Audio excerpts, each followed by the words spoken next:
right, maybe let's go for it, and then others can join.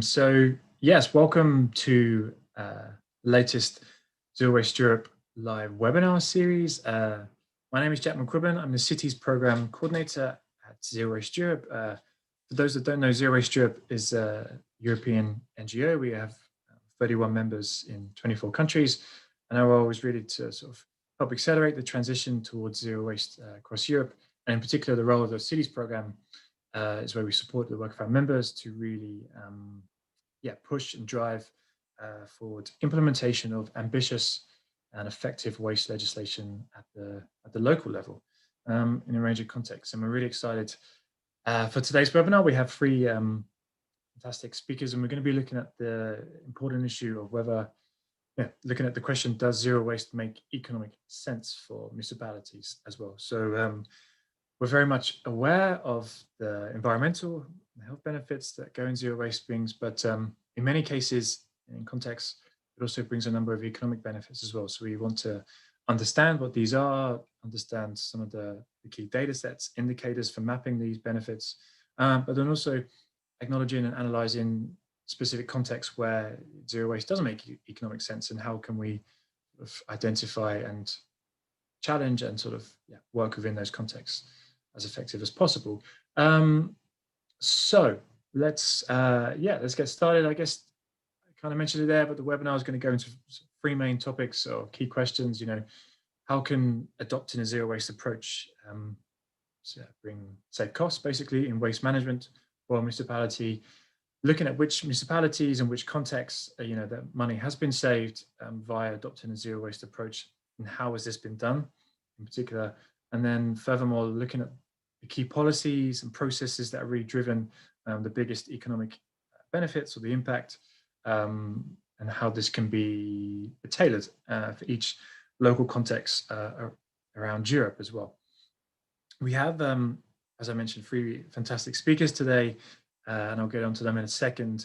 Each speaker is going to have an opportunity to present for 10 minutes, and then we'll have followed this up with a 10-minute sort of specific Q&A with that one speaker before using the last 25 minutes, half hour, for a broader general panel discussion Q&A as well. So there are just a couple of key logistical things to mention before we get going. I see some people already doing it, but please introduce yourself in the chat box. Let us know where you're from, where you're dialing in from, and which organization you work for. If you have questions for our participants, the speakers, please submit them in the Q&A box as well, which is next to it at the bottom of your Zoom screen. Please submit these throughout, and then I will relay them to each speaker as the presentations go on. And then, finally, we are also streaming this on our YouTube channel. So welcome if you're watching on there, and also if you have questions on YouTube, please submit them to the chat box there, and by the magic of modern technology, they'll work their way through to me on Zoom.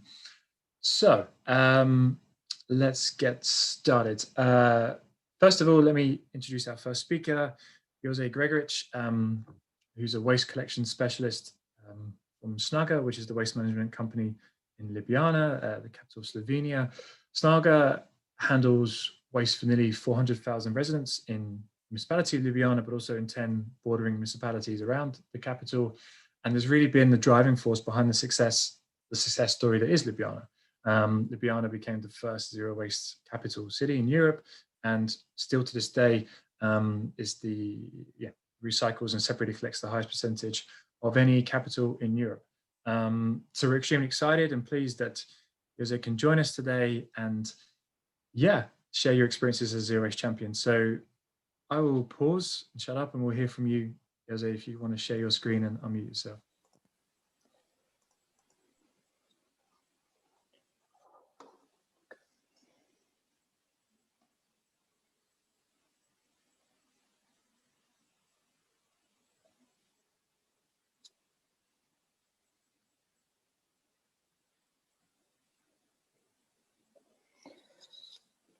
So, well, hello everyone.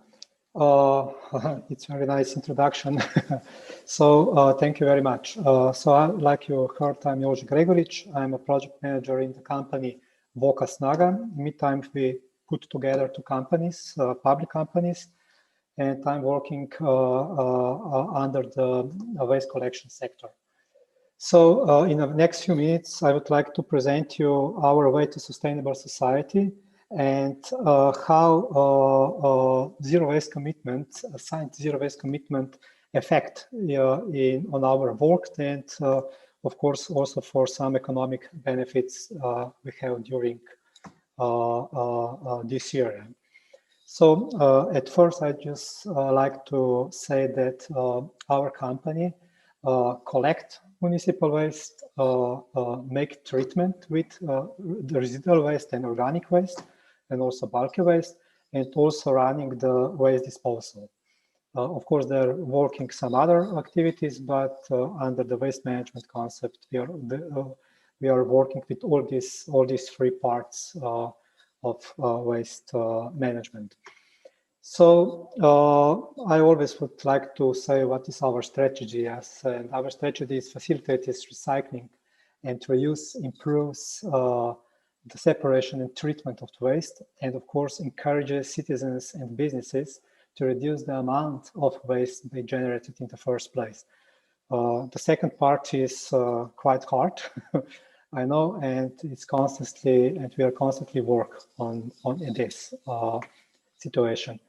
I would like to explain our waste collection system for collection.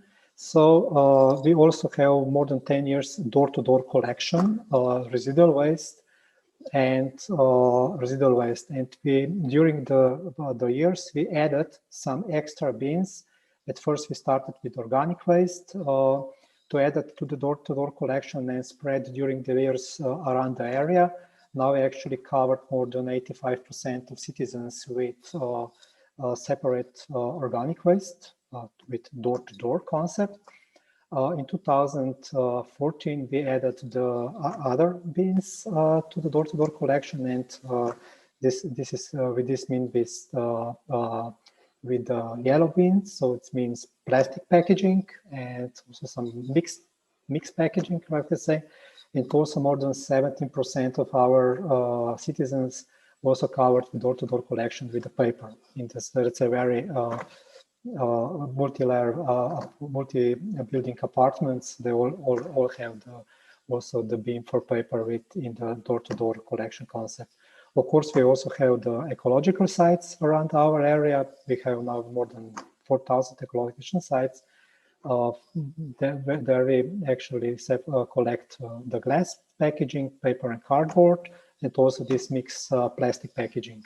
We slightly remove these bins because everyone has the yellow bin in front of his house.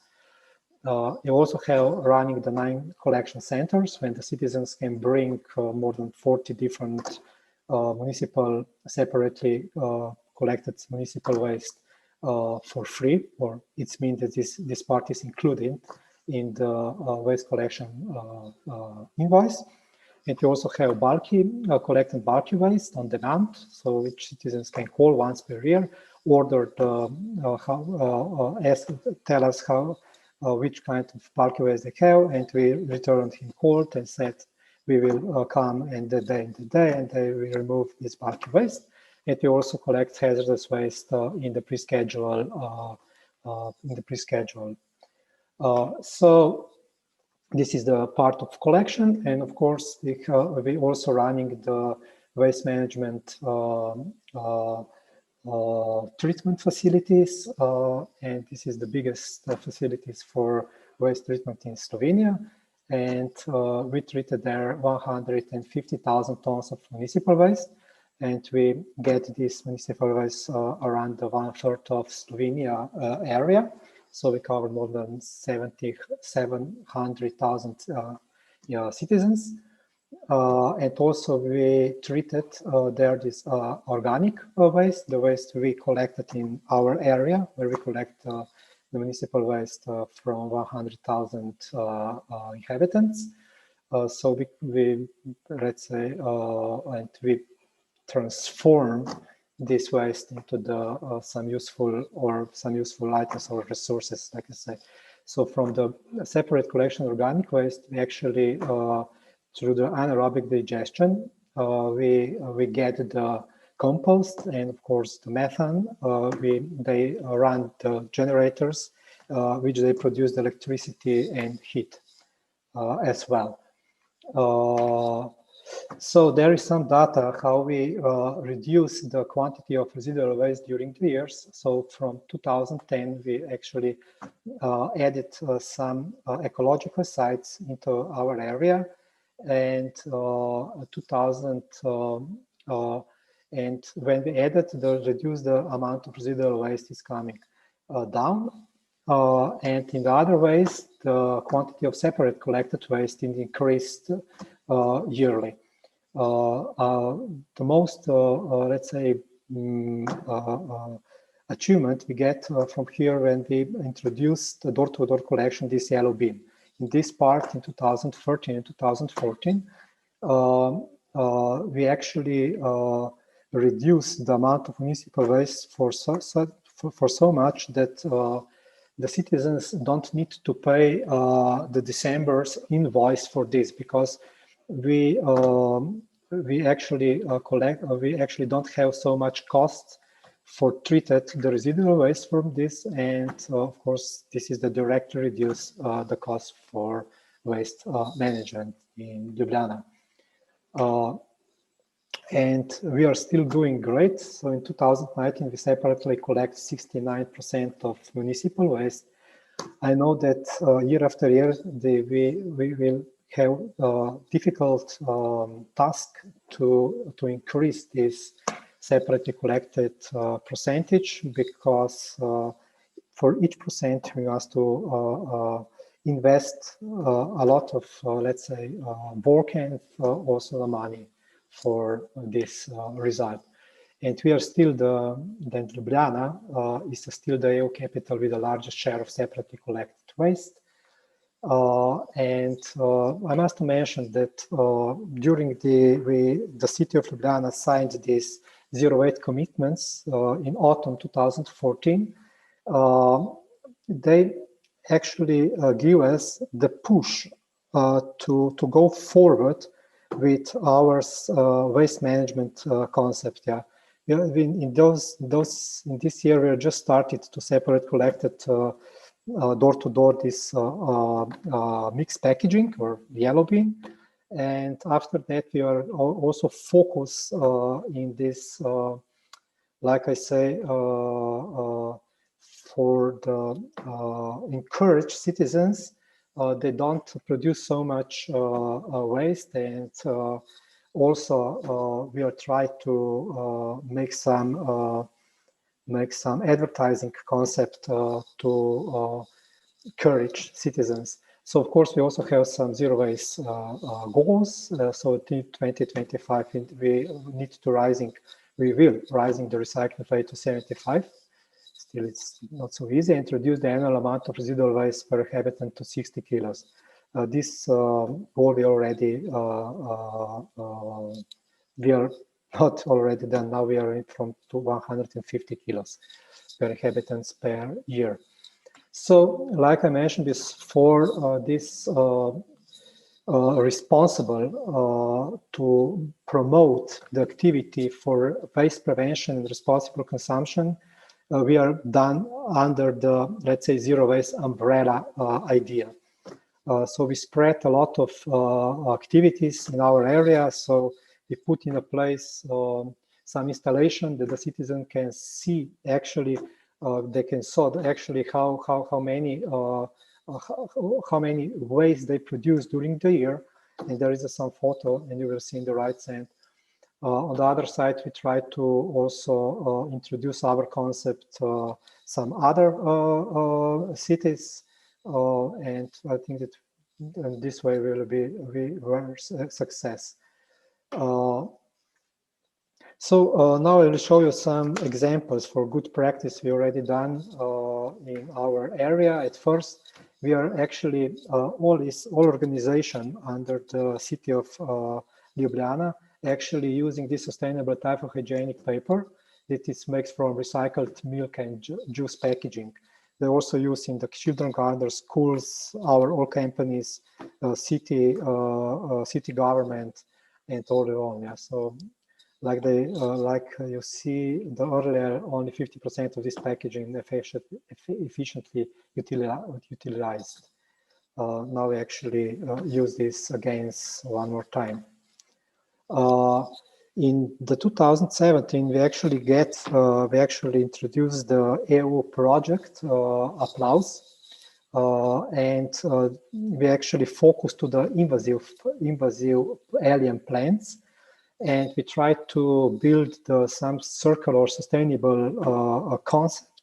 And the idea is, because we have a lot of invasive alien plants around, especially Japanese knotweed, and we try to get this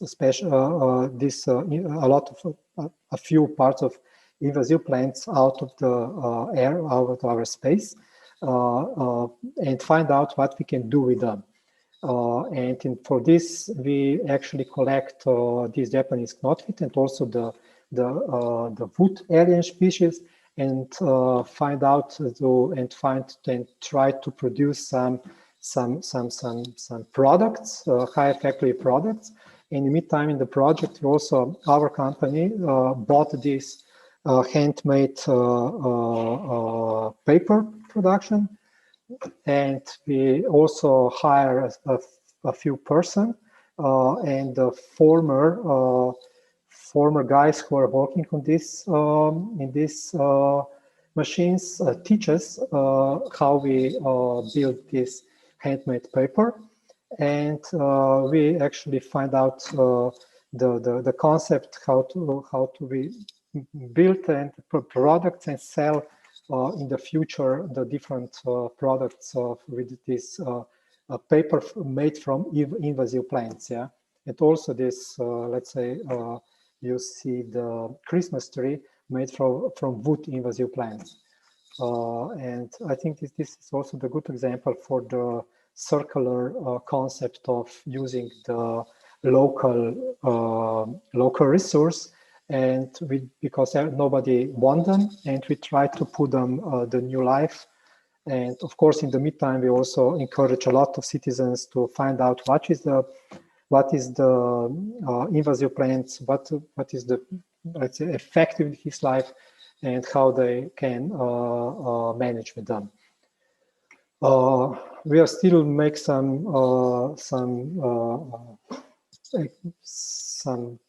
promote concept with this. The waste is scary. We made some billboards with them in Ljubljana because for this Corona time, we actually reduced quite a lot of activities for the promotion of prevent the prevention of the waste concept. So what is the economic benefits adapting on the zero waste? Yeah, so I must say that we don't measure directly the economic benefits they give us this zero waste concept in our area, but we're still quite sure that we have benefits from them. So we have some directly benefits and indirect benefits, of course. So the direct, like I mentioned before, we're actually reducing the cost of waste management service due to increased separately collection waste. So like I mentioned, we separated so much packaging from the residual waste that the cost for treatment of residual waste decrease for, I don't know, 10-15% or more. So we actually get the green jobs, the new jobs for citizens who can now work in this part of area. So we open the reuse centers. There's works more than 4 or 5 citizens. A lot of NGOs start working with the city and prepare a different project, and they're actually involved in this. And also the city of Ljubljana increased the money for those kinds of projects. This is also I think this directly benefits for let's say zero waste concept. We also introduced handmade paper workshop, like I mentioned before. There we also hire or employed 2 people for permanently. And also when we after the 2014, we start to separate collection in the public events. And in this concept, we also need a lot of employees to collect directly in the field, and we actually achieve great results in this. So also we have indirectly benefits. So we actually recondition a locally produced food and its increased consumption. I think this is highly important part of let's say being here.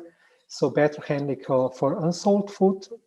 So the past has created for food distribution to the people who need it. And now we actually reduce the amount of food waste, opening the media space for sustainable topics, and those increase the awareness of the population about these topics. I think there's a lot of benefits we get it from zero waste concept, is that we open the debate area and we start talking about different issues for the environment under this zero waste umbrella concept. And the city, like I mentioned, the City of Amsterdam encourages many activities in the field of more sustainable solution. Yeah. Of course, this is just, let's say, the way how we try to become the sustainable society. So we have a lot of tasks to do in the future. And for my first, I think that we need to reduction of total waste generated. In the past few years, I think that the total amount of waste, municipal waste generated, actually increased for a while. And I think that in the next years, we must do in this field a lot of that. So also we must make closed loop for specific materials or goods. So that means that we must develop some concept for separately collection, some special parts of municipal waste like vegetable oils, maybe PAT or something, and make his own loop for recycle this. Like I say, this adopting a zero waste commitment is a great opportunity for a certain community to speed up the process or unify various activities on a way to sustainable society. I think that I recognize this like a main benefits for the zero waste concept. I must show you one of us Christmas e-Christmas card we made a few years ago. Still actual. Excuse me. I hope that you will hear as well. 'Cause it's never good enough. In New Year I want this stuff.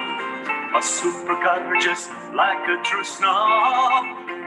An expensive watch with a diamond knob. A special trip around the globe. All new shirts to fill wardrobe. Tons of sweet and tasty chocolate. You pour cigars, you celebrate. Countless likes and shares and friends. And first row tickets for hottest bands. 'Cause it's never good enough.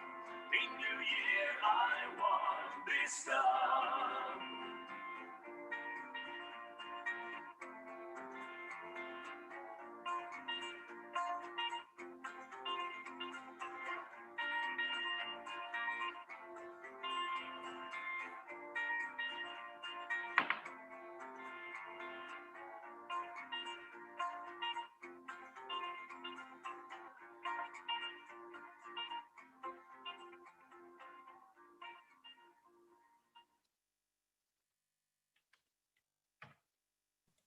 So for the finish, I would like always finish with some sentence. So like George Bernard Shaw said, the progress is impossible without a change, and those who cannot change their minds cannot change anything. So thank you very much for your attention. And now turning back the folio to other guys. Great, thank you, Jose. That's yeah, a really interesting overview of the work that you've been doing and Snago has been doing in Ljubljana, and some of the economic benefits. Do we have a couple of questions just quickly before we move on to Mariana? Not for too long, we'll come back to the rest at the end. One just about the initial commitment to become a zero waste city in Ljubljana. How was this driven by the council? What role did Snago play in this? And then I would just add maybe what sort of was the economic benefits, the saving costs for waste collection, disposal, etc. Was that a factor in the decision, or did that realization come later on? Yeah, this actually. Jose, sorry, it's very quiet. I'm not sure if your headphones are maybe disconnected, but excuse me. able to speak up, that would be very helpful. Do we hear it? Now we hear it or not? A little. It's still pretty quiet. It's still pretty quiet. What about now?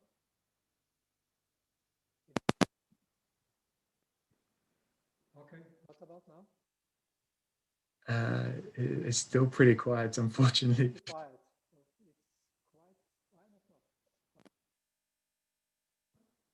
don't know. No. Huh. But I don't know what could I do. Okay, I try to speak a little bit louder. It's now better. A little. A little better. Okay, I really don't know what I did. It's now a little bit better or not? Still not. No, sorry, Jose. It's very quiet. I'm not sure if it's the yeah, from the impact from the song, the video. Sorry. Okay, I'm really sorry. I try to speak louder. Some difference we made from the waste collection system and the concept. We did it before the zero waste. The city council signed the zero waste commitment.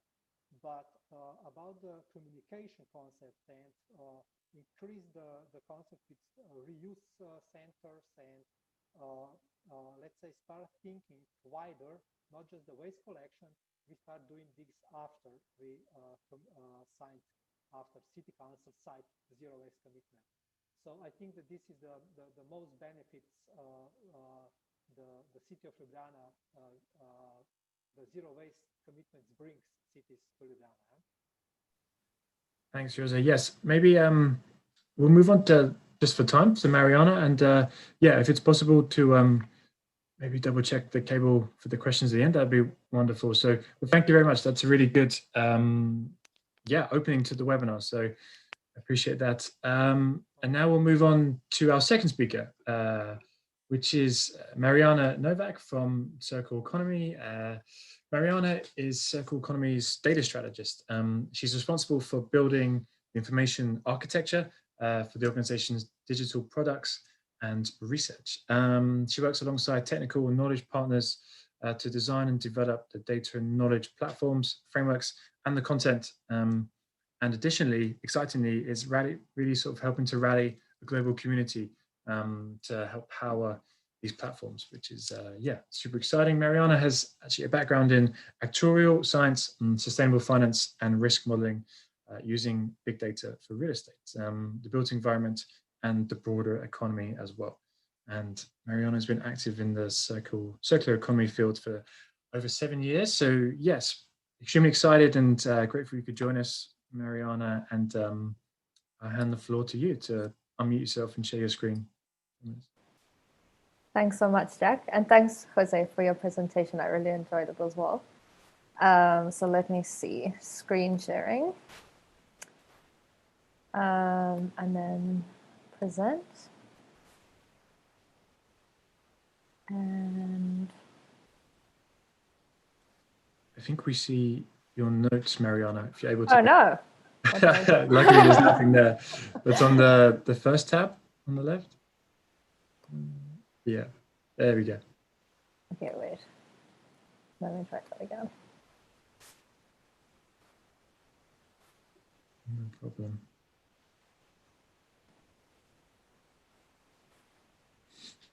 There we go, perfect. So I think here, I just want to see. All right, well, that's all right. Let's go back one.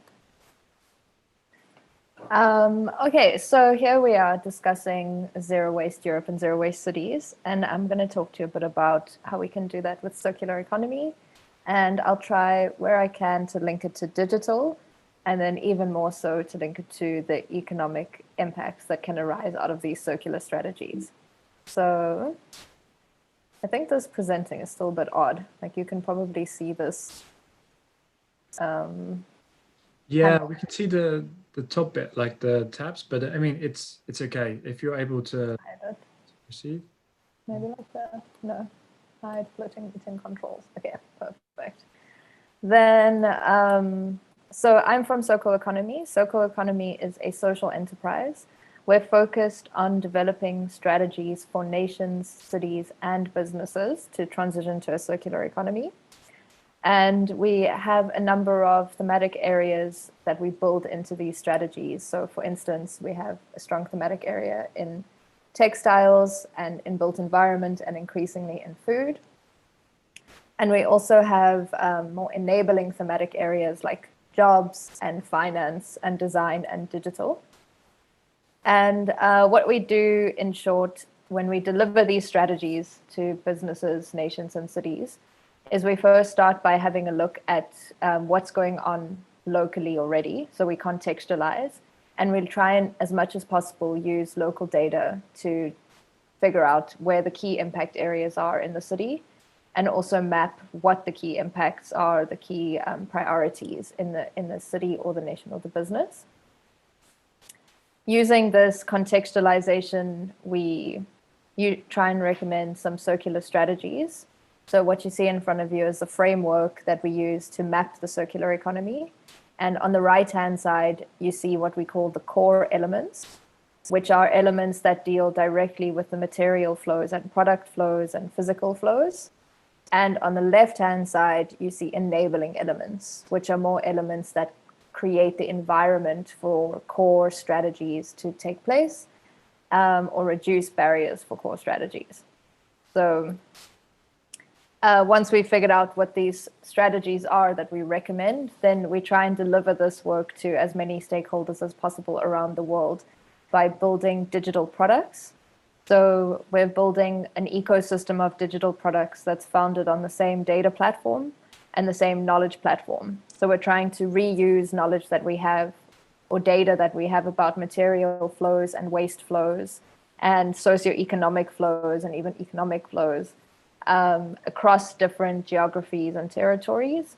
And we're also trying to reuse knowledge that we have. So case studies and stories, and also and those are organized by the framework that I just described in brief. So what I wanted to talk to you about today is, well, three things. One is to give a couple of examples of cities that are working towards zero waste and discuss how they use digital or what the economic impacts were that arose out of these examples. Then I will talk through two of our tools, or three if we have to, well, 1 to 3 depending on time. And those are models that we use to prioritize circular strategies in different contexts. And then lastly, a quick note on what more opportunities there are to weave together digital and circularity within the city space. Okay, so back to the framework of circular strategies. If we look at it in the context of the city, and if you think about the prioritize, preserve, and use waste, that corresponds quite neatly to the reduce, reuse, recycle. And I think, as we heard in the previous talk as well, actually in the video, what you want to do is rethink before any of this so that you don't even have it. But if you are working with these flows, then there's strategies that cities can take within these different elements. So for instance, within the use waste as a resource, we would think about what are the different ways of collecting waste, and then what are the different ways of handling that waste. And there are different strategies that we can take within that will derive certain benefits. So for instance, if we talk about the collection infrastructure, we might want to optimize not only the routes that collection vehicles are taking, thereby reducing time and the consequent emissions, but also we might want to improve separation at source, which can be done through the information campaigns or something like similar to that. In the context of a city, I'll just jump in the interest of time, prioritize regenerative resources could refer to utilities. So how do we optimize the use of, well, renewable energy in the city? Or how do we design interventions around circular water systems, or even tracking around waste generation at a household level? So we'll see some of these in the upcoming examples. So let's have a look at the City of Amsterdam, I think a popular choice for discussing the circular economy. But the city of Amsterdam is very mature in its circular strategy. They've got, 5-year plan for the circular economy, and they're also developing policies and targets that are more widely linked to the holistic, or more holistically linked in the city to the well-being of citizens and also economic benefits. And they've also got a very advanced digital department and a CTO office. And what's quite interesting within the City of Amsterdam is that they're weaving together these two areas to try and even in the space of zero waste and in circular economy. So, for instance, what have they done? They've mapped at a very granular neighborhood level what all the different, even just the different bins that exist. So Amsterdam's a pretty old city, and in all the different neighborhoods, different bin systems have evolved over time, and this has greatly complicated how collection works and how they can optimize that around the city.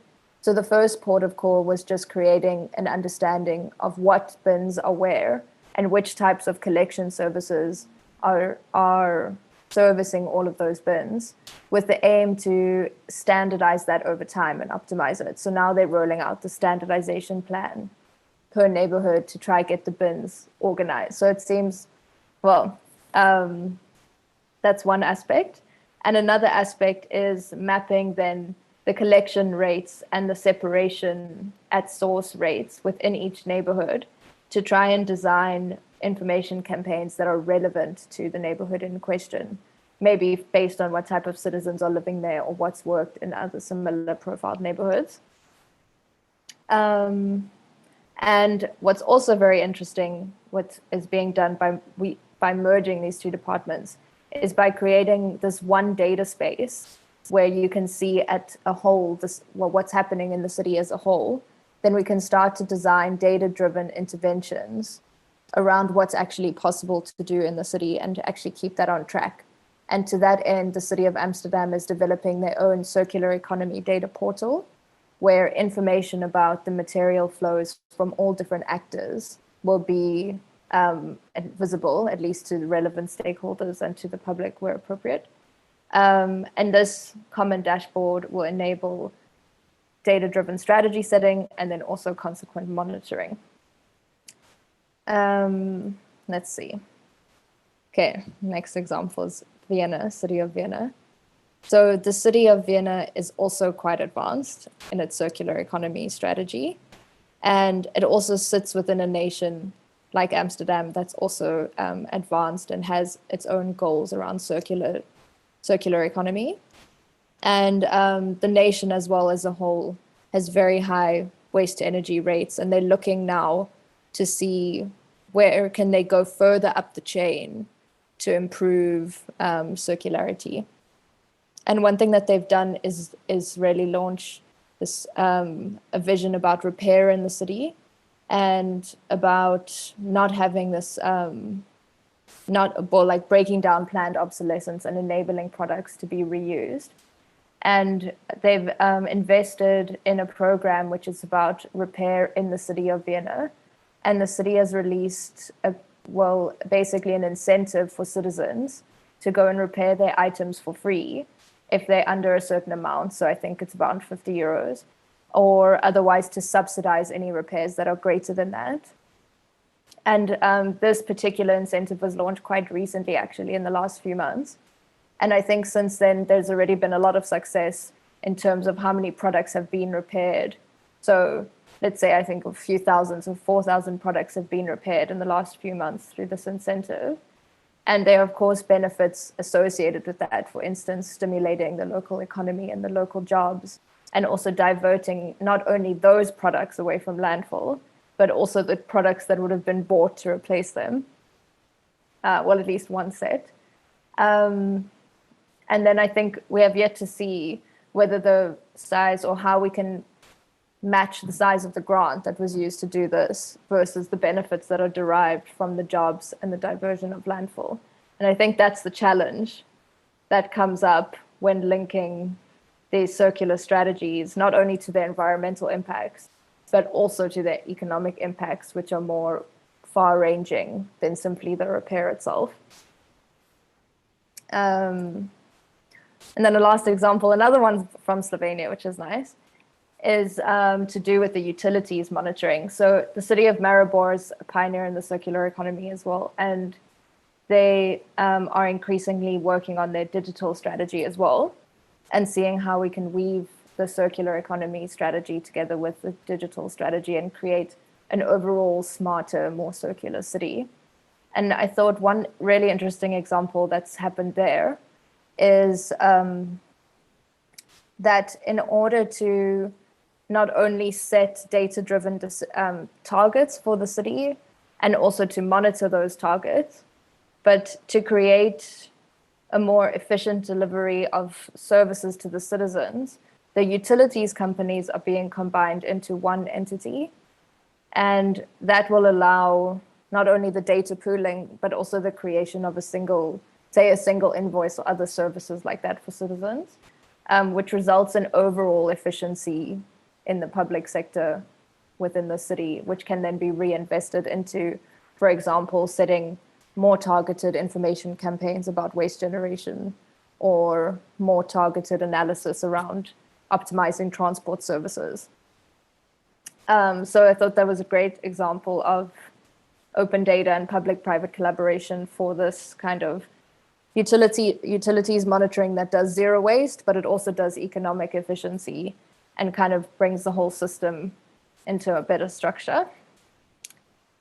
Okay, so next portion is having a look at what the digital tools can do to help prioritize these interventions. So in this example, you can see a jobs monitor, which we've built, which looks at circular economy through a labor market lens, which is quite, well, it's a labor market lens, and it incorporates what the material intensity of the sectors are of that employment. And it's quite interesting to think about the circular economy through this perspective, as you can get better insights as to how the sectors that are involved in the circular economy can either be further involved or like how the labor shifts will change. And that, of course, has economic impacts. And what's really interesting here is that circular jobs are often calculated by looking at what would be jobs directly in waste management or directly in repair, for instance. But if you think back to that framework, we also include enabling jobs, so jobs in the wider system that relate to enabling a circular economy. And those are also very important to consider when mapping out the circular economy. So I invite you to check out this monitor, and maybe we can have a talk about it for a particular city or your particular city or country. Okay, then the next one, very quickly, is a city scan tool. And this is a guided process which uses city data profiles and comparative city indexes to prioritize interventions in the city. Maybe what's important to reference here is that the comparable cities are set based on what the economic profile is per city. So if you're like a manufacturing-based city, then you'll be compared to other similar cities of a similar population size and a similar structure. again, in the interest of time, I don't think I can go through it right now, but please click the link and reach out to me afterwards or ask questions in the chat. And then lastly, important to mention, this isn't quite a digital tool yet, but it refers to the holistic setting of targets. So whilst the city might make decisions on based on economic impacts first, this is an attempt to actually link it back to the social benefits and the economic benefits. So I think to call out this approach is important, but I think the question here is then how do we make sure to link it back to the economic benefits too, or how do we put that in there? Okay, then to close, some opportunities about digital and circular and data and how we can bring this together. So we use a lot of data. We try to use a lot of data in designing circular economy strategies. And it's notoriously difficult to bring together environmental data and material data and waste data into a coherent picture. And this is a challenge that I think everyone working in zero waste and in circular economy is facing. And what's quite interesting is that we still have yet to connect, or there are a lot of efforts being done towards this. So mapping, at a global level, what's happening, within, say, emissions or within other environmental data points. But there's still a challenge or a disconnect in terms of connecting this data to decision makers. So across businesses and the public sector, despite our big kind of heralding of big data as a tool, I think only 20% of companies have effectively, and companies and public sector bodies have effectively implemented data into decision-making processes. So we still have a bit of a gap here between how we can actually bridge these data efforts to people who are making decisions. And that goes for whether it's environmental data or economic data. So we need to kind of build not only the data sets, but also the culture of using the data to make these decisions. And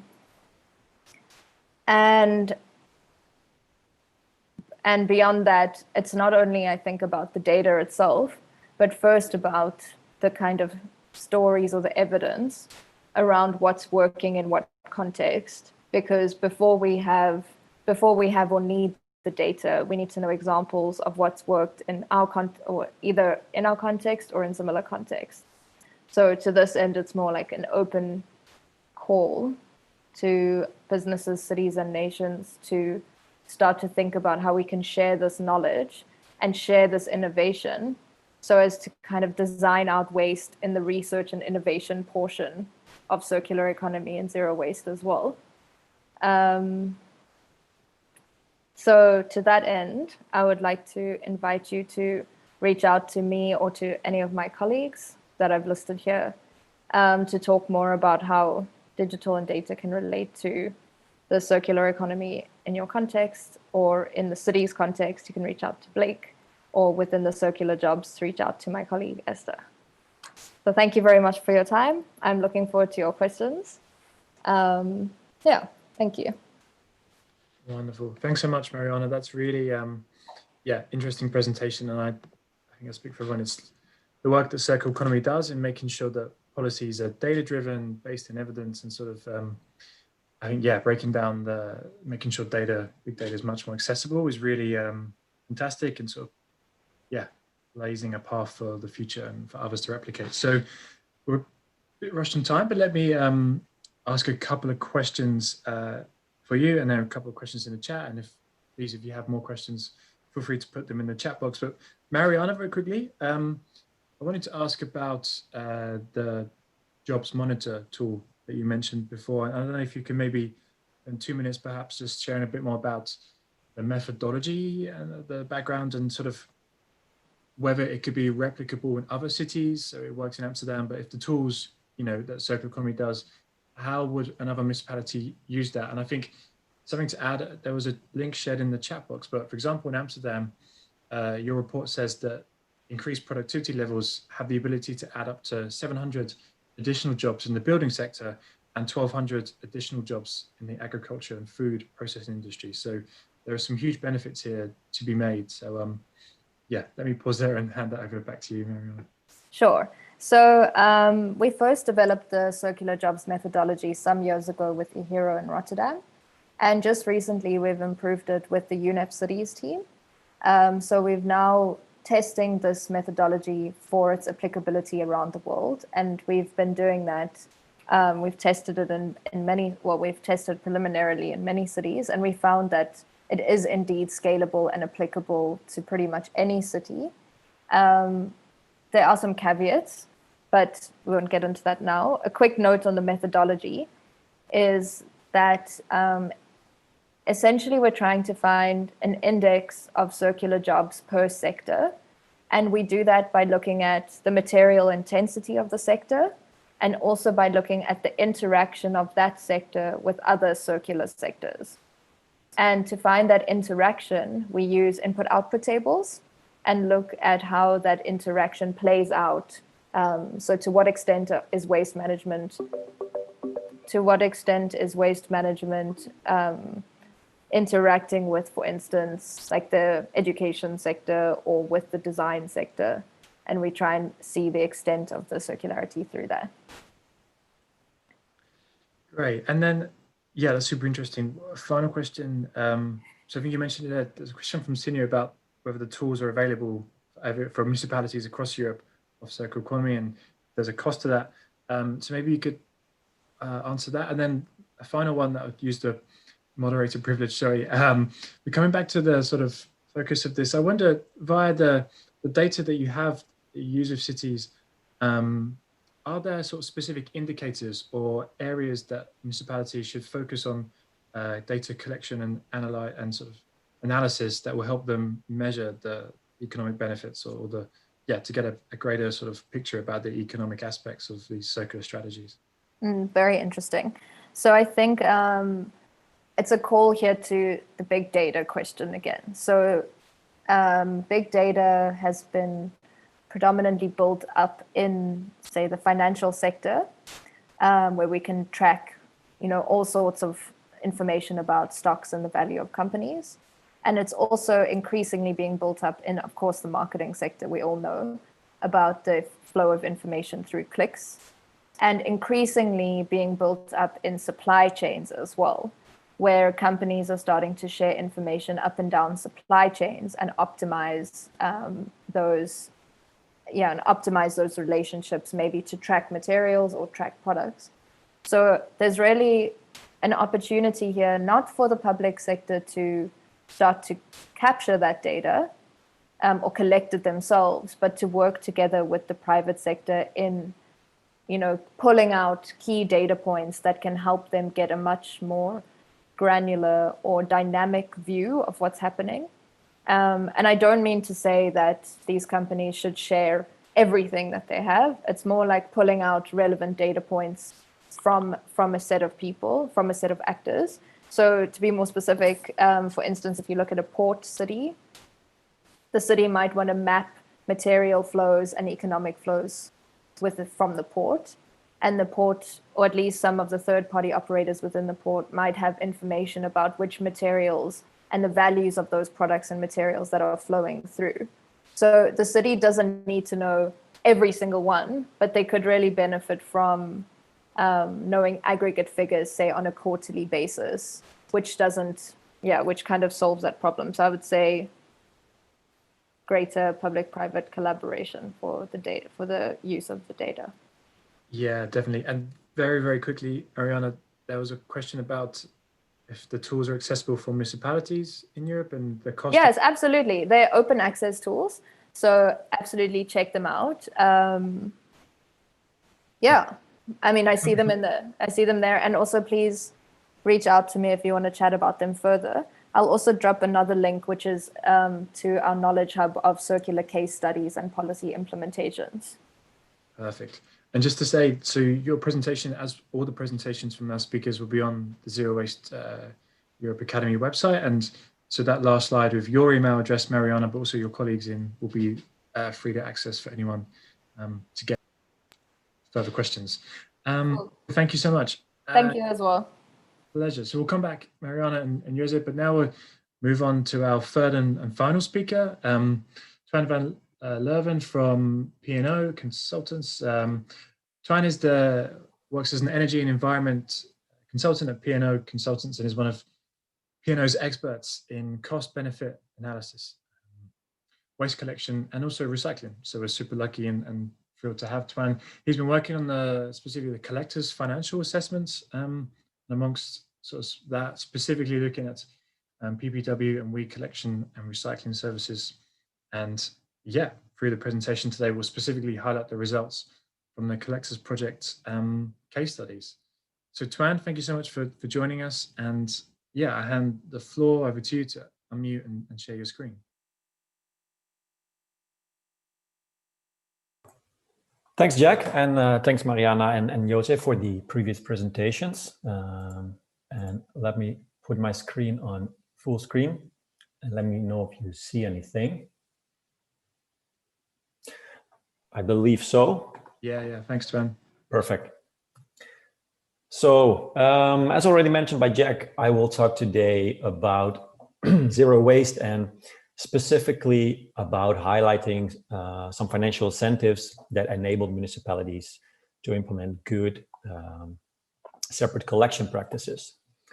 So, as already said, we have been working on the Collectors Project, an Horizon 2020 project, and we as P&O Consultants together with Zero Waste Europe and 7 other companies have been studying good practices in waste collection. And today I will highlight some of these practices. What we did as P&O is we did a financial assessment. So we basically drafted a report on how the financials look of waste collection, and then specifically of packaging waste and of electronic waste. And you can see on the links here where you can get the reports. I will first discuss all the packaging cases and then later on come back to the electronic waste. So for packaging waste, we studied 5 case studies, one in the Netherlands, one in Belgium, one in France, in Germany, and in Italy. And these were basically very different cities. So we had small cities, big cities, very touristic cities. And what we did, we look at how they collect their packaging waste. So their paper and cardboard, their glass packaging, plastics, metals, and their drinking cartons.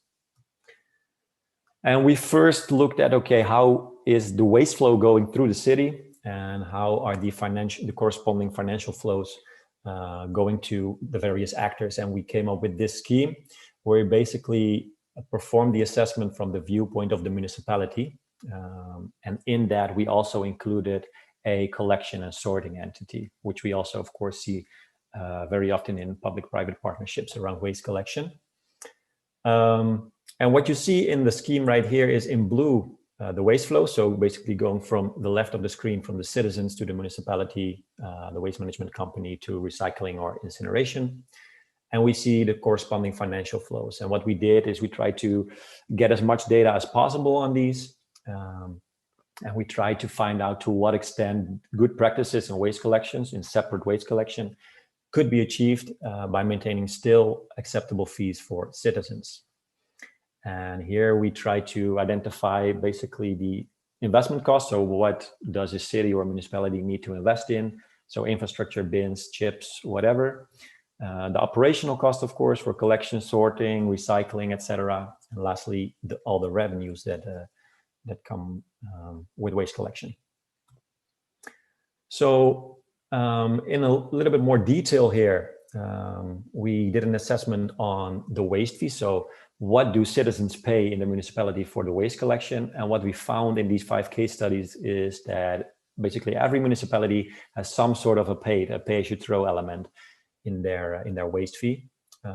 However, we saw basically that the paid approaches differed very much per city, per municipality. And this data we used in our final model, which I will get to in a second.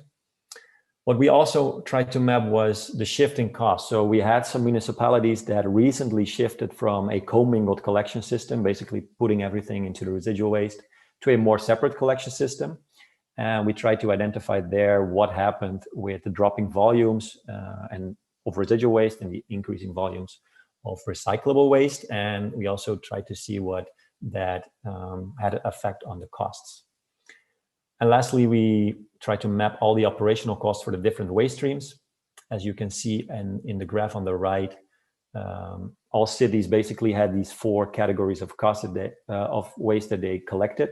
So you have on the left the PMD, the plastics, the metals, and the drinking cartons.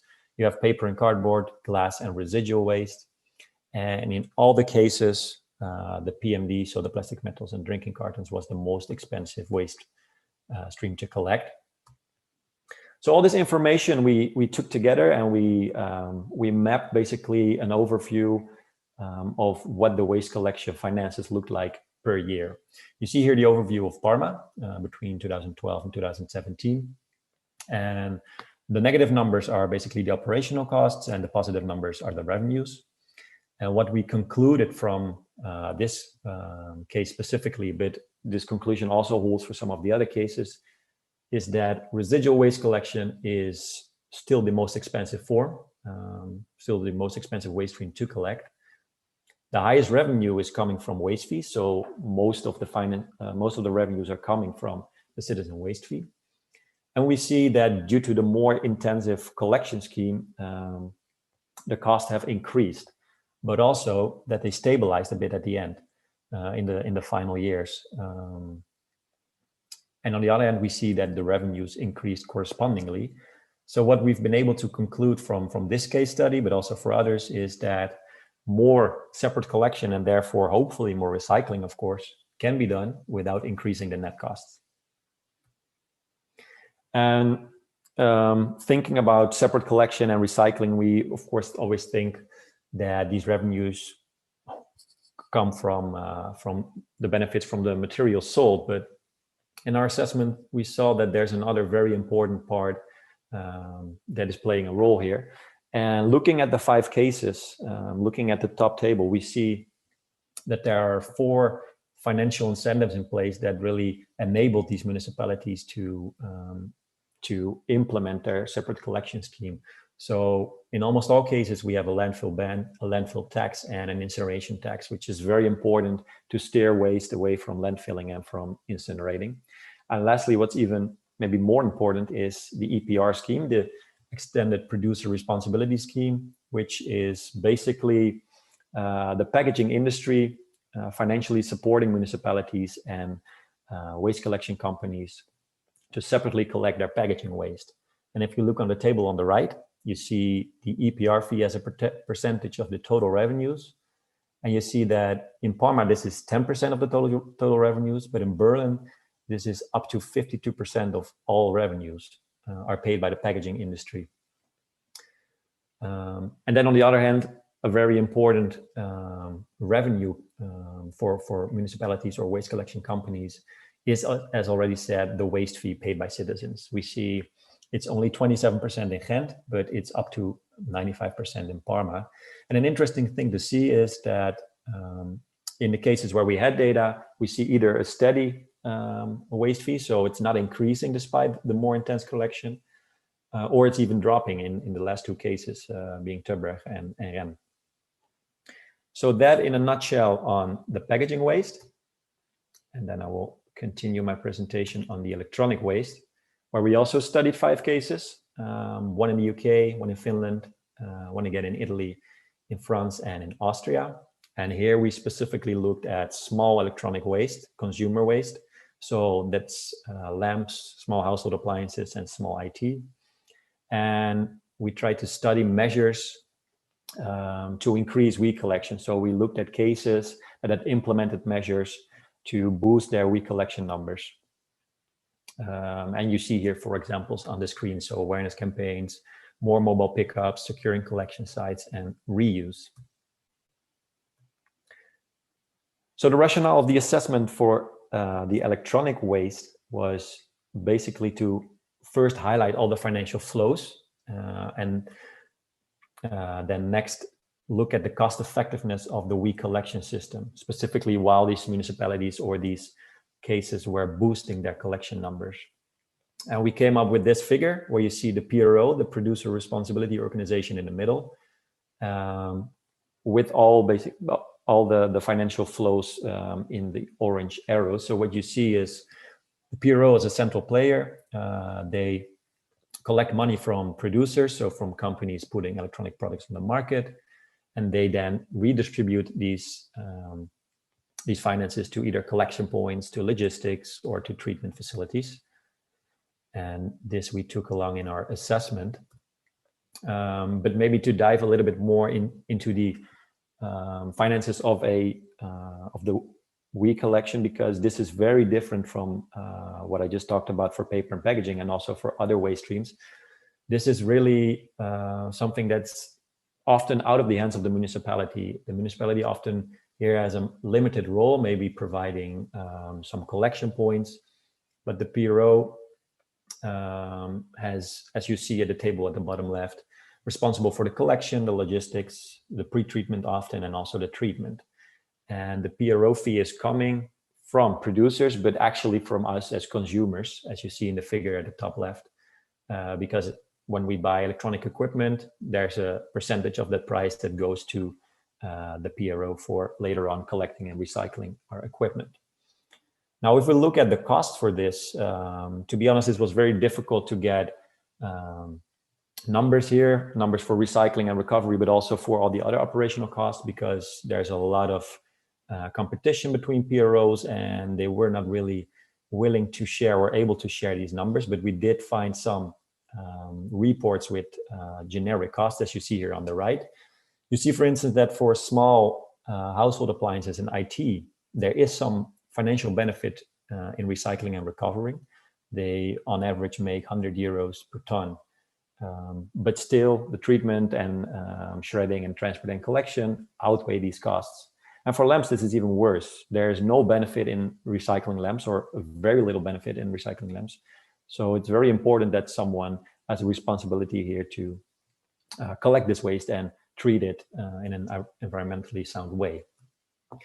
So what we did for our assessment, we took these numbers and we looked at the 5 case studies. We knew that they had been improving their recollection numbers. So in the left graph, you see, for instance, how they increased their numbers of household appliances and IT appliances, and also in lamps waste. And we translated that in some sort of a business case. So we looked at, okay, what is the financial revenue from recycling this and this amount of electronic waste, and how much is required for the collection and the treatment.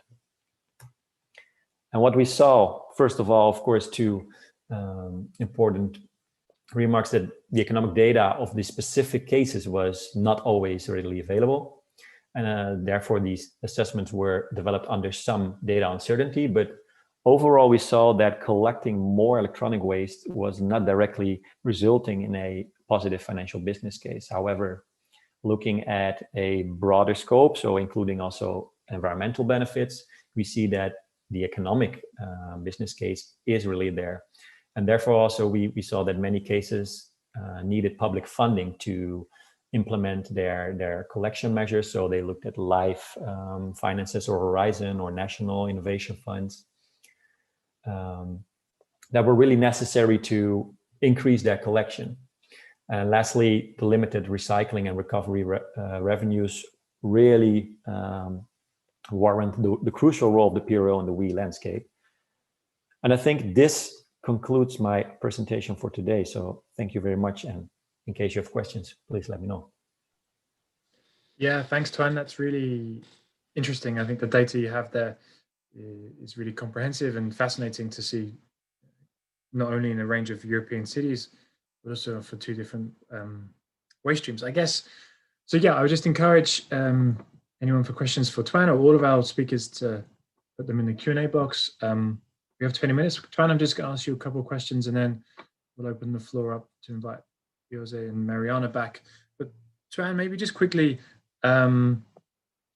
question about EPR to start with. You mentioned at the beginning, and I wonder if you could explain a bit more about how in Parma there are 10% of the fees coming from EPR, in Berlin 50%.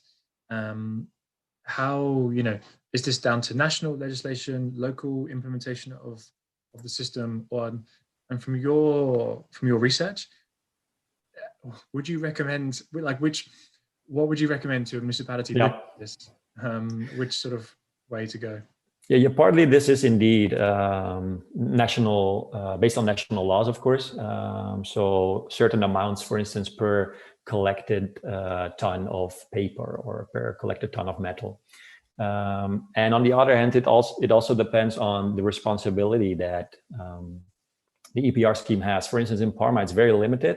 It's basically only monitoring and providing financial aid to collection companies or to municipalities. Whereas in Berlin, the EPR scheme has way more responsibility. They even have their own collection service. So in Berlin, you have the situation that the residual waste, for instance, is collected by the company from the waste management company from the municipality. But the EPR scheme collects all the recyclables. So they collect the paper, the glass, and the plastics, for instance. And because they have way more responsibilities and way more activities, they also get more of the revenue there. Yeah. Great. Yeah. Thank you. We have a question from Neil Subman in the chat for you, Tuan, about the electronic waste. You mentioned earlier about do those PROs have set quotas or sort of targets for repairing products rather than shredding, or is it sort of a completely not private market, but sort of unregulated or unsupported? That's a good question. I do know they have quotas. So for instance, when, let's say you have a company, LG or Samsung, they register with the PRO and then they make a contract. Okay, we're going to collect this and this amount of your electronic products that are put on the market. I'm not sure to what extent this also holds for repair, because this usually goes with the guarantees of the company itself. So I think this is another, a different, basically, way of treating the waste. Or Definitely. And then final question for you, Tuan, and then we'll actually sort of I'll relay that to the other speakers. But I think in particular, the fascinating stuff from the first half of your project was looking at the sort of the investment costs, or investment costs were going up, and then the sort of the revenue that was received on the bottom half of the chart. From your understanding in your research, looking at a municipal budget more broadly, would you say, are you able to sort of do a broader analysis about, how many years it takes for the investment to be sort of recuperated, or, to be stabilized, or to even, to be profitable, making or sort of cost saving in terms of municipalities? Or is it completely dependent on contextual factors and other sort of scenario-based things that municipalities face? Yeah, that's a very interesting question, and unfortunately, it's down to the details. And again, it's will be very different for every different municipality. The thing is, talking about investment costs, we saw that in most cases these were not that high. Sometimes municipalities or waste management companies had to invest in chips or new bins, but this was limited compared to the operational costs. So we specifically saw an increase in operational costs. And these, of course, you will need to balance these with your revenues. And these can come from different streams. So from the EPR, but also from the materials or from certain tax savings, because you're not going to incinerate or landfill your waste. So yeah, this is really down into the details, which are specifically per case. Yeah. Definitely. Okay, great. So we have 15 minutes left, the webinar, and Jose and Mariana are back with us. So Jose, coming to you first, just a general opportunity to reflect on presentations from the other two speakers or other comments. And then also I wanted to maybe relay that question to you. In the case of Snaga, have you seen the sort of, I'd like to understand a bit more about the initial cost that Snaga faced once the zero waste strategy was implemented, and sort of if the savings have been made in years to come, and how is the system operating financially now? Is it sustainable? Yeah. Okay. Are we here now better? Do we hear better now? Okay. Yeah. Okay. Like I mentioned during my presentation, we actually get the major reduced of costs with waste management handling when we reduce the amount of residual waste. In that case, we have a less cost for a residual waste treatment. Of course, because I also must mention that in our country, municipal company need to collect the packaging, and then they gave all materials, packaging materials to EPRs. They handle further with them. So our obligation is just that we collect the packaging and then gave the material to the EPR, like I say, and give us for free. We can't sell, and we can't. They can charge us the negative material. So when we reduce more packaging from the residual waste, less cost we have from all waste management treatment, of course. And this is the, let's say, major reduce of cost of the. And on the other hand, when we increase the separate collection amount of separate collection organic waste, and also we reduce the organic waste from the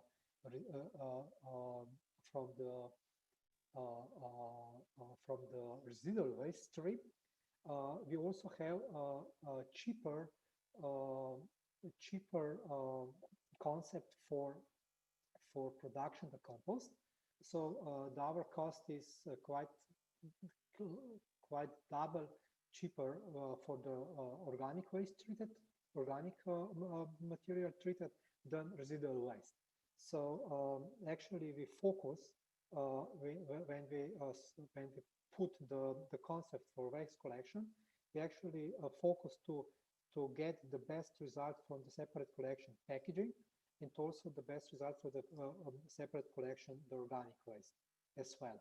Of course, we do a lot with other waste stream in the collection centers and with the bulky waste, because in this waste we get a lot of wood, a lot of green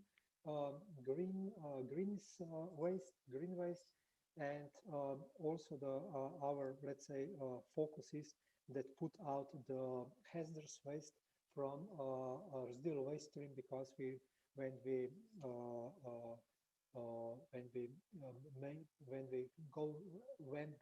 this material goes to our factory, we have less problems if we have not so much hazardous waste input. And this is all activities actually reduce the costs of our system. And I must mention that our citizens actually pay all costs for waste management system in Ljubljana, and they pay depending of the volume of residual waste bin and how many times per period we empty this. And we also charge separately the collection and treated the organic waste. So also the citizens, when have also we have, let's say, the system that encourages citizens to separate waste better, and then in some way they can reduce the costs for waste management concept. Great, thanks, Jose. And yeah, it's still a little bit quiet. I'm not sure if it's just me, but I think maybe, yeah, I'll pass on to Mariana, and sorry, we maybe double check the headphones perhaps, but Mariana, I want to come to you next, and yeah, an opportunity to sort of again reflect on the comments made, but also apologies, this is quite a broad question. If you are working with a city using the data sets and the experience you have by the case studies, would you name 2 or 3 policies or sort of solutions that you could say have the biggest sort of economic impact or benefits, or that or that you've seen from previous examples? And this can be, I think we've highlighted here, the direct costs that a city has in terms of waste management, but also some of the indirect stuff in terms of yeah, the broader ecosystem that within a city faces. So a broad question, I know, but I'm wondering if you have maybe 2 or 3 recommendations or solutions for municipalities to begin with regarding the economics?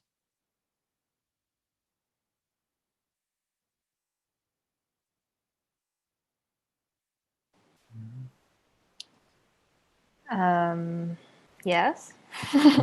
Sorry, that's a tough. No, that's okay. I will quickly do one quick reflection and then go to that, just so I don't forget.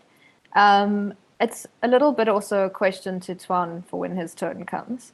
And I guess even to Jose as well. So I'm very interested in using any research that's been done and any like methodologies and learnings and so on, making them available to other practitioners and analysts and researchers in the circular economy. So I'm curious, as a question to Tuan, how replicable would you say that methodology is? And are there any like templates or guidance, or how could we work towards doing it at scale?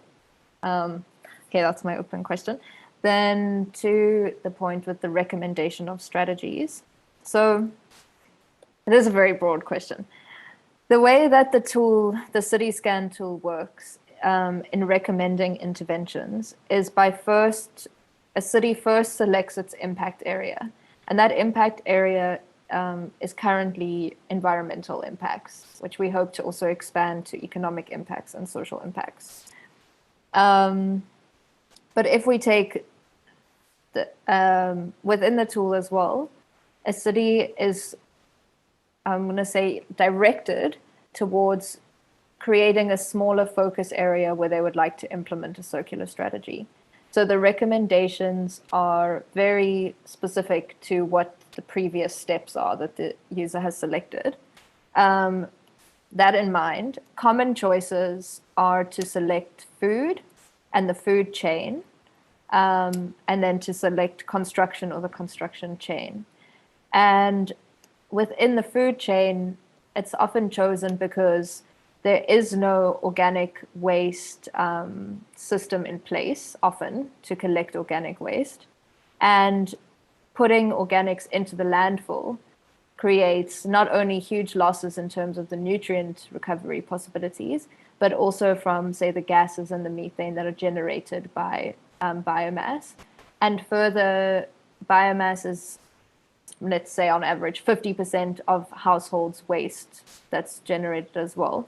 So there's kind of like an opportunity here to capture value out of that whole waste stream along the whole value chain. And that includes working with where it's generated. So working with supermarkets and restaurants and hotels to reduce that waste or to capture it for redistribution, which creates a lot of jobs, for instance, and also solves, like, say, a food problem. And then furthermore, at the household level, building that whole collection infrastructure and redirecting those organic wastes reduces costs then if you can actually put that waste stream back into the system, either as an energy source or as nutrients for like the soil, etc., like composting. There's just a lot of value that's there. So I would say incentives along that value chain have been most prominent. Great. Yeah, that's really important. I think the sort of the importance of organics collection and management is key. Numerous different benefits. And Zero Waste Europe has actually recently published a paper about the potential for bio-waste in across Europe, in a number of countries. So not only have you answered a tough question from Mariana, but you also helped plug that. And there's a question from Daniela also in the Q&A box that I think you've done a good job at answering there. So thank you. And Tuan, I'm going to hand over to you to answer Mariana's question about whether the methodology of collectors is replicable in other contexts. Are there templates available, and how do other cities who are interested in sort of doing their own analysis use this? Yeah, actually, maybe to expand a little bit more on the question, but also the project that we did. I just discussed the economics or the financial assessment of the case studies, but on the other hand, we also did one on the environmental impact, one on the broader value chain, and also your colleagues, Jack, of course, did one on the societal acceptance. So basically, we did 4 assessments on these case studies. And actually for one, we drafted one specific report on the methodology that was on the environmental impact. So there we really tried also to enable municipalities to really assess their own environmental impact.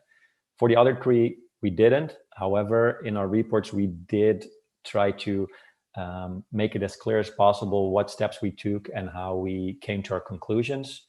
And of course, we also work together with all these municipalities to collect their data, to collect their finances and their collection numbers. So I would say on a very basic basis, municipalities could be able to make a basic cost-benefit assessment with their own collection data and their own finances. However, all the steps we took and all the assumptions that we had to make were sometimes quite complex and sometimes also quite unsure. So it's not that easy as just applying a template. Hope that answers your question. Thanks, Tuan. Great, we have 3 minutes left. So I'm going to give each speaker maybe 30 seconds or 45 seconds at a push to close. And the final question would be the sort of, and coming to you, Jose, first, whether, what is for Ljubljana and for Snaga, there's a question here about, about, the biggest problems facing municipalities today. And I wonder if we could, from your experience with Snaga, what are the main challenges that you're facing today? And if we could link this perhaps to the economics as well, perhaps, if that's relevant. Okay, yeah, in the Slovenia, not only in Ljubljana, I think we have just 4 or 5 years the great problems with packaging, because our EPR system doesn't work. Actually doesn't work. We have 6 systems, 6 companies for 2 million inhabitants, and they compare with each other, and they didn't make the all obligation they need to do it. And last 2 years, actually, the government had some extra money to take care for the packaging the municipality they collect. So I think that we in Slovenia we have the major, let's say, challenge to improve our legislation in this EPR system and go forward with other, not just only for packaging, and we try to introduce the EPR scheme also for other materials. I think that after that, there will be more space or place to, let's say, improve the concept for separate collection, some, let's say, special stream or single stream material from municipal waste. Great, thanks, Jose. And maybe Mariana or Tuan, if there's anything to add, any final points, burning things, otherwise we can wrap this up. So yeah, okay, just to say a big thank you to Jose, Mariana and Tuan for fascinating discussion and the presentations today. Thank you to all of you who have joined us for the webinar. We understand it's been a long year for webinars and stuff, I imagine, for most people. So yeah, we really appreciate you sticking with us in December. And just a final sort of reminders from Zero Waste Europe. This is part of an ongoing series of webinars. Our next one is in January. It's going to be looking specifically at packaging-free shops, the rise of these across Europe, and what local municipalities can do to help facilitate their growth. The link to sign up is very helpfully in the chat box just now. And also for further information about our work at Zero Waste Europe, sign up to the newsletter on the zerowastecities.eu website. On the Academy section, you'll find the recording for this webinar and also the free presentations from the speakers, which includes all of their contact details, I believe. So yes, thank you all so much for joining today. Hope you found it as interesting and enjoyable as I did. Thank you, Jose, Mariana and Tuan, for the really excellent contributions, for taking the time to join us. And yeah, we shall speak with you during our next webinar soon. Take care and enjoy the rest of your day. Thank you all.